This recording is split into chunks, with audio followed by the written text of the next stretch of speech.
Hello friends, school service commission, West Bengal school service commission একটি বিজ্ঞপ্তি বা নোটিশ জারি করেছে, যেখানে বলা হয়েছে যে স্কুল সার্ভিস কমিশনের মাধ্যমে 40,000 শূন্য পদের বিজ্ঞপ্তি এই মে মাসের 31শে মের মধ্যেই বেরোবে।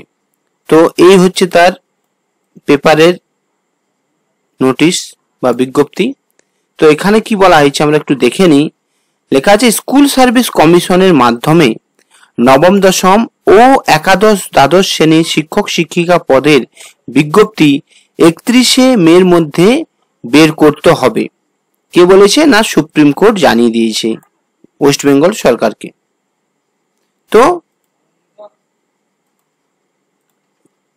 তো এখানে বলা হয়েছে, সুপ্রিম কোর্ট বলেছে 3 এপ্রিল সুপ্রিম কোর্টের রায়ে নবম দশম একাদশ দ্বাদশ ও গ্রুপ সি ও গ্রুপ ডি এই 3টি পরীক্ষা মিলে মোট 25,752 জনের যে চাকরি বাতিল হয়েছিল, এর মধ্যে নবম ও দশম শ্রেণীর প্রার্থীদের সংখ্যা কতগুলো ছিল?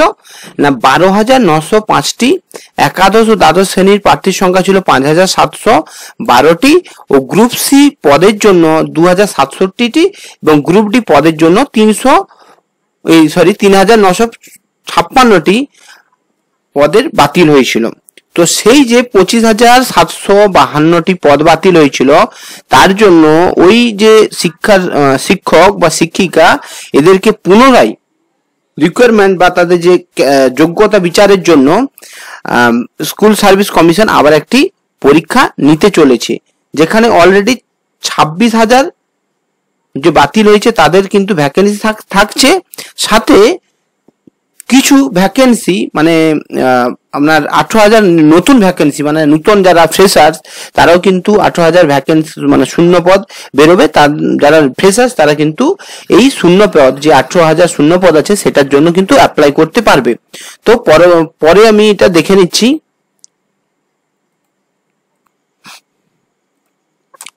এবারে দেখুন, বলা হয়েছে দ্বাদশ শ্রেণী আর গ্রুপ সি ও গ্রুপ ডি পদের নিয়োগ বিধিতে একাধিক বদল আনতে চলেছে।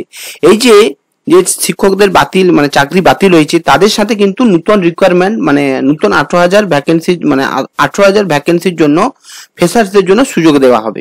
তো সেখানে কিছু নিয়োগ বিধিতে একাধিক বদল আনা হচ্ছে। এবার থেকে ওএমআর সিটের যে কার্বন কপিটি পরীক্ষার্থীরা কিন্তু বাড়ি নিয়ে যেতে পারবে, পরীক্ষায় বাড়ি নিয়ে যেতে পারবে। এবং ওএমআর এবং সংরক্ষণের সময়সীমা, এই যে আমাদের যে ক্যাটাগরি ওয়াইজ যে সংরক্ষণ বা এজ রিল্যাক্সেশন, সেটি কিন্তু 10 বছর পর্যন্ত বাড়ানো হতে পারে। এবং পরীক্ষা পদ্ধতিতে স্বচ্ছতা আনতে ফল প্রকাশের আগে মডেল উত্তরপত্র প্রকাশ করা হবে এবং 2016 সালে পরীক্ষা পদ্ধতি মেনে পরীক্ষা নেওয়ার সিদ্ধান্ত নেওয়া হচ্ছে। 2016তে যেমন ভাবে পরীক্ষা হয়েছিল সেইভাবে পরীক্ষা নেওয়া হবে, তার সিদ্ধান্ত নেওয়া হচ্ছে। এরপরে কি বলা হয়েছে? এরপরে বলা হয়েছে দেখুন, স্কুল শিক্ষা দপ্তর সূত্রে জানানো হয়, নিয়োগ বিধিতে নিয়ে একটি খসড়া তৈরি হচ্ছে। নবান্ন থেকে চূড়ান্ত অনুমোদন এলে বিজ্ঞপ্তি বের করা হবে।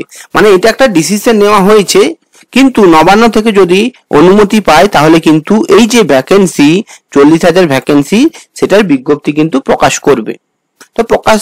সেটা বলেছে 31শে মের মধ্যে কিন্তু প্রকাশ করতে হবে, এটা কিন্তু সুপ্রিম কোর্ট জানিয়েছে। কিন্তু রাজ্য সরকার কবে বের করবে সেটা কিন্তু শিওর নই, তবে আশা করি সুপ্রিম কোর্টের কথা মতো 31শে মের মধ্যে বের করানো উচিত। এবার সেটা ডিলে হলে হয়তো হতে পারে। এরপর কি বলেছে, নতুন যে বিজ্ঞপ্তি বেরোতে চলেছে তাতে 2016 সালের সব পরীক্ষার্থীরা যেমন পরীক্ষা দিতে পারবেন, তেমনি এখানে দেখুন তেমনি নতুন প্রার্থীরাও পরীক্ষা দিতে পারবেন বলে প্রাথমিক সিদ্ধান্ত হয়েছে। তাহলে এখানে বললাম, একটু আগে বলেছিলাম যে 2016তে যেসব শিক্ষক শিক্ষিকাদের চাকরি বাতিল হয়েছিল 26,000-এর মতো, তো তাদের কিন্তু পরীক্ষা দেওয়ার সুযোগ দেওয়া হচ্ছে।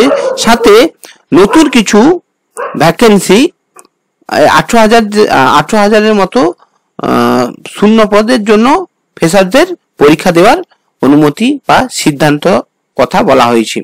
সেক্ষেত্রে মোট শূন্য পদের সংখ্যা প্রায় 40,000-এর কাছাকাছি হবে, কারণ এই যে 26,000 প্লাস 18,000, তাহলে কত হচ্ছে 26 প্লাস 18, তাহলে 44,000-এর মতো হচ্ছে। ওই 40, ওই জন্য আনুমানিক বলা হয়েছে প্রায় 40,000-এর মতো। তারপরে দেখুন এখানে বলা হয়েছে এই যে নূতনদের যে শূন্য পদ 18,000-এর কাছাকাছি, তবে নবান্ন থেকে এ ব্যাপারে চূড়ান্ত অনুমোদন দেওয়া হবে। কারণ এখানেও একটা সুপ্রিম কোর্ট বললেও কি হবে, কিন্তু নবান্ন থেকে চূড়ান্ত অনুমোদন পাওয়া উচিত। তো স্কুল শিক্ষা দপ্তরের কাছে অনুমোদন এলে গ্যাজেট নোটিশ প্রকাশিত হবে।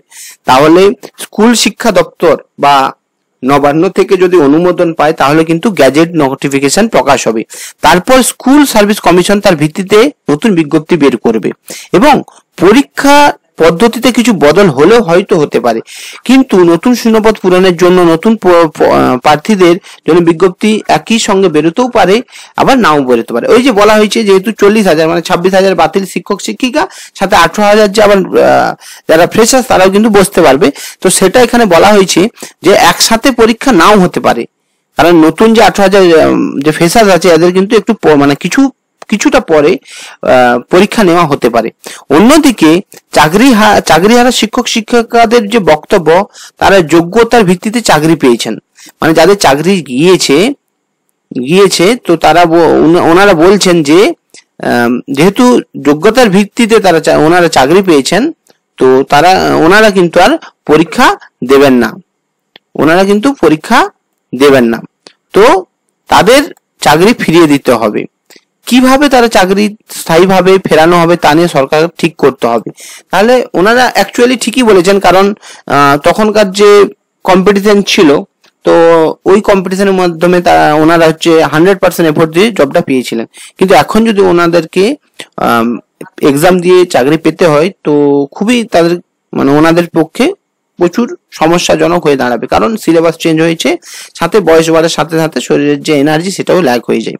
তো যাই হোক, এই ছিল WBPSCর একটি নোটিশ বা বিজ্ঞপ্তি, কারণ এটাকে নোটিশ বলা যাবে না, কারণ যেহেতু এটা সুপ্রিম কোর্ট বলেছেন, কিন্তু আমাদের অফিসিয়ালি কোনো ওয়েবসাইটে এর কিন্তু এখনো বিজ্ঞপ্তি প্রকাশ হয়নি। তাও এটা অ্যাডভান্স একটু খবর জানানোর জন্য ভিডিওটা বানানো, কারণ 40,000-এর মধ্যে যদি আমরা ফ্রেশার্সরা 18,000-এর জন্য কম্পিটিশন করতে পারি, তো সেটাও কিন্তু অনেকই একটা ভালো ব্যাপার। তো এই ছিল total group C school service কমিশনের SLST মানে 9, 10, 11, 12 এবং গ্রুপ সি ও গ্রুপ ডি পোস্টের মানে এর বিজ্ঞপ্তি। তো ভিডিওটি যদি আপনাদের হেল্পফুল হয়ে থাকে তাহলে ভিডিওটি লাইক করবেন, কমেন্ট করবেন এবং আমার যে কেরিয়ার পয়েন্ট চ্যানেলটি আছে এটি সাবস্ক্রাইব করবেন, কারণ চাকরি সংক্রান্ত আমি বিভিন্ন ধরনের বিজ্ঞপ্তি খুব দ্রুত প্রকাশ করে থাকি বা জানিয়ে দিই। তো ভিডিওটি ভালো লাগলে লাইক করবেন এবং ভিডিওটি পুরোপুরি দেখার জন্য আপনাদের অসংখ্য ধন্যবাদ।